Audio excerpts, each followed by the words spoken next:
अल्लाहुम्मा सल्ली अला मुहम्मद व आले मुहम्मद। बिस्मिल्लाहिर्रहमानिर्रहीम। अस्सलाम वालेकुम। आज मैं बनाने जा रही हूँ शामी सैंडविच, और इसमें हम लोग वेजिटेबल भी यूज़ करेंगे। और शामी कबाब के लिए जो हम लोग यूज़ करते हैं मटेरियल, उसका एक स्प्रेड बनाएंगे और उसको ब्रेड के एक स्लाइस के ऊपर लगा लेंगे। पहले चटनी की लेयर लगाएंगे, उसके ऊपर ये स्प्रेड लगा लेंगे। उसके ऊपर आपने सलाद पत्ता डालना है, और उसके बाद आपने जो प्याज है वो इसमें डाल देना है, टमाटर और टमाटो केचप आपने इसमें डालना है, और आपने इसमें मायोनीज़ भी डालना है, और चीज़ की भी एक लेयर लगा देनी है।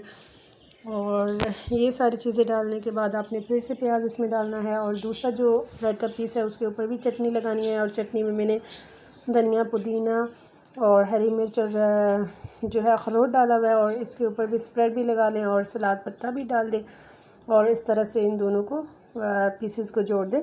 और फिर आपने एक पैन में बटर लगाना है, और उसको बहुत ही हल्की आंच पे आपने रख देना है, और उसमें ये सैंडविच आप रख लें और ऊपर से ढक लें ताकि जो चीज़ है वो प्रॉपर्ली मेल्ट हो जाए। और पहले आप एक साइड 5 मिनट रखें, फिर दूसरी साइड आप 5 मिनट रख लें, और फिर मज़ेदार शामी सैंडविच तैयार है। और ये जो स्पेशली शामी सैंडविच तैयार किया गया है, ये यासर शामी के जो फैंस हैं उनके लिए तैयार किया गया है। आप लोगों ने प्लीज़ ट्राई करना है और मुझे ज़रूर बताना है कि आपको ये शामी सैंडविच कैसा लगा।